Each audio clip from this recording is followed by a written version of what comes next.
Si vous pensez aux armes à feu à haute cadence, vous pensez probablement à des armes comme la MG42, avec une cadence de 1500 tours par minute. Mais saviez-vous qu'il y avait des armes avant la Seconde Guerre mondiale qui tiraient 3000, 5000 et même 1 million de tours par minute?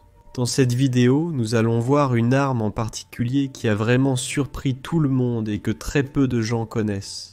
Elle n'a pas eu le succès qu'elle méritait parce qu'elle est arrivée à un mauvais moment historique et parce qu'elle était tout simplement une arme logistiquement inviable.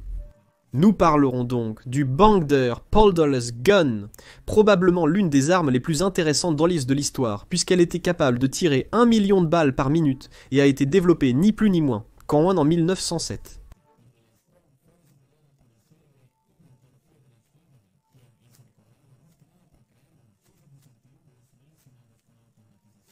Au début du XXe siècle, l'armée américaine avait exprimé publiquement son intérêt pour l'acquisition d'armes automatiques. C'est ainsi qu'en 1908, le bon Friedrich a décidé de présenter à l'armée la mitrailleuse sur laquelle il avait travaillé pendant des années, la puissante Bangder Powderless Gun, ou en français, l'arme sans poudre Bangder.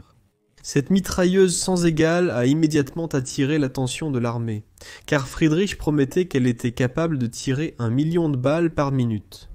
Avec ce rythme, il concentrait la puissance de feu de rien de moins que 50 000 hommes en une seule mitrailleuse. L'arme a été testée instantanément, sous des normes de secret inhabituelles, car aucun détail sur le fonctionnement de l'arme n'a été révélé à la presse présente. L'arme était cartographiée électriquement et alimentée par une bande depuis une trémie où les munitions étaient inversées selon les besoins. La munition était sphérique et avait un diamètre d'1 centimètre. Elles étaient propulsées par un puissant moteur électrique qui, grâce à la force centrifuge, propulsait les munitions à une vitesse de 900 mètres par seconde.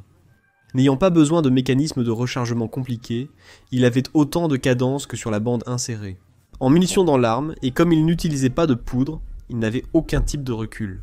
Le plus impressionnant, c'est que le feu soutenu était tout à fait viable, car le canon ne subissait aucun type d'usure.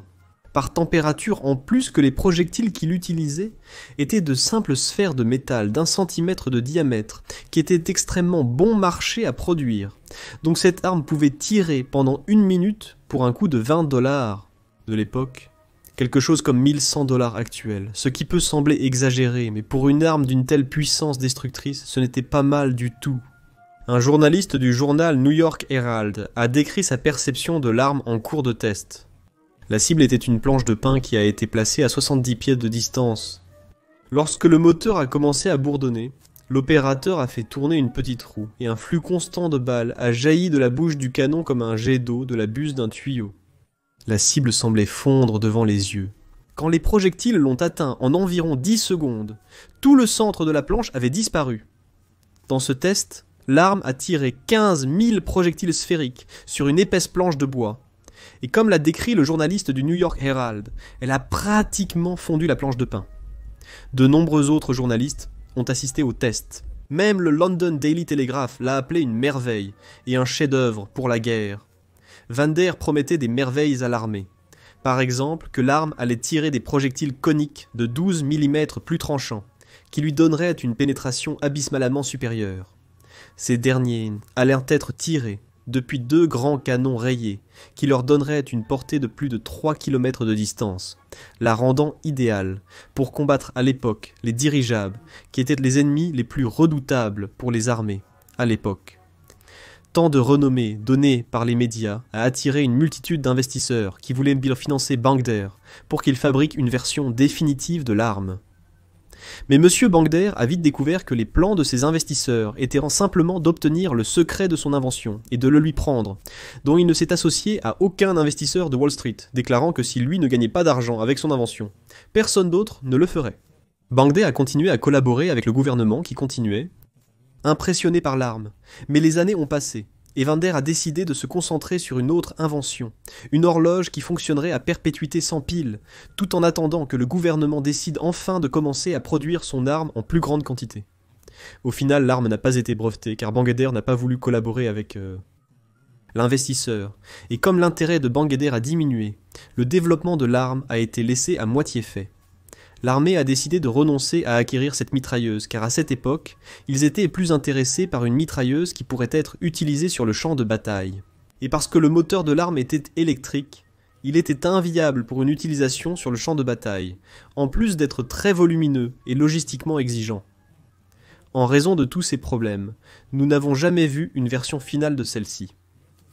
En fait, il existe très peu d'images, ou de preuves photographiques de son existence.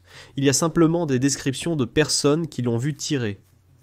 Peu de gens connaissent l'existence de cette arme, car Vander, ne l'ayant pas brevetée, a caché les détails de son fonctionnement et les plans de celle-ci pour qu'il ne soit pas volé.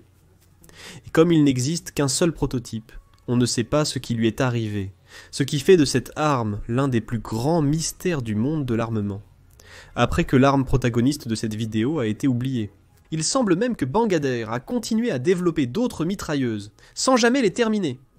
Par exemple, le petit-fils de Bangder a trouvé une étrange mitrailleuse dans le sous-sol en 2021 qui appartenait à Bangder.